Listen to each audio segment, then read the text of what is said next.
Bashkëtesa fetare është një prej aseteve më të rëndësishme në Shqipëri, element kyç në gjatë kurreshtin e të huajve dhe që duhet të shërbejë si shembull për brezin e ardhshëm. Ka qenë ky mesazhi që kanë dhënë një zëri të gjithë krerët e institucioneve fetare në Shqipëri, gjatë një takimi në bunkerin e ish diktatorit Hoxha, njeriu që u përpoq të zhdukte çdo besim fetar në vend. I pranishëm në këtë takim ishte edhe ministri i Mirëqenies Sociale Erion Veliaj, i cili e cilësoi këtë takim si goditjen e fundit ndaj regjimit që tentoi të vriste besimin. Kjo sot s'ka parë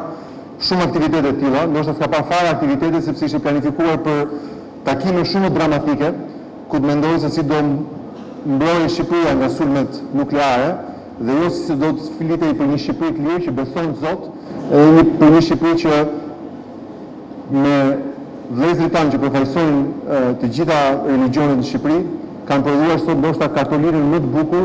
që Shqipëria mund të kishte imagjinuar ndonjëherë në këtë bunker dhe jashtë këtij bunkeri. Gjatë këtij takimi, një hapësirë të veçantë kishte një ekspozit me fotodëshmi të persekutimit që regjimi komunist i bëri besimit në të gjithë vendin.